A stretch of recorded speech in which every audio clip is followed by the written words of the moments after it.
Crispy triangles filled with potatoes and peas and wonderfully spiced. Are you familiar with samosas? Let's make them together.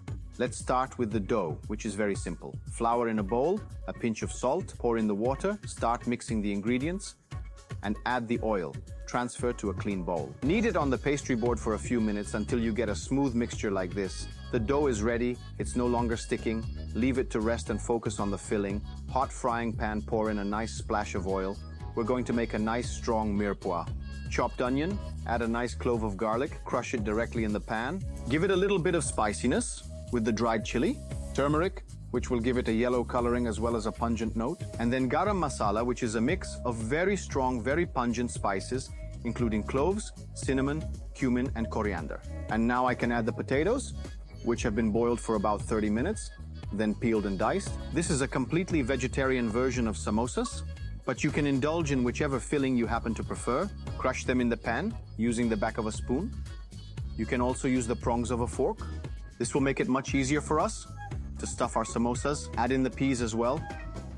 Adjust the salt level, give it a good stir, and our filling is ready. Before we stuff our samosas, we're going to let it cool down. The dough has rested. I'm going to divide it into 4. So we'll get 4 pieces of about 100 grams each, and now shape it into a ball.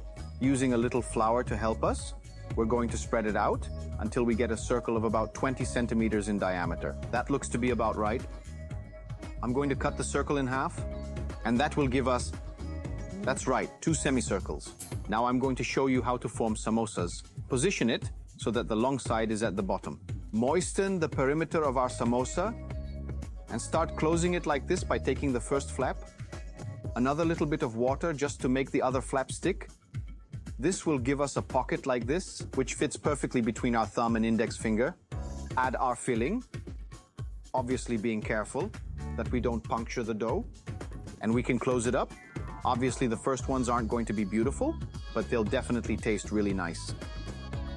We'll try not to let the dough out, and we're going to give it a triangular shape. We'll also sprinkle a bit of flour on the surface to help us and prevent it from sticking. The first one's ready. Now we'll carry on the same way with all the others. We can fry them. 160 degrees, 170 at most, a few at a time because they're nice and big. Let's put in the first one. Let them fry for 3 to 4 minutes and our samosas will be lovely and golden and will have those characteristic bubbles on their surface. Now they're really hot, so we'll let them cool down for a moment and then eat them. Very fragrant and very beautiful too, right? Let's see if we've done a good job. They're very, very good. Good. I can dip them as well. Make them yourself. Ciao!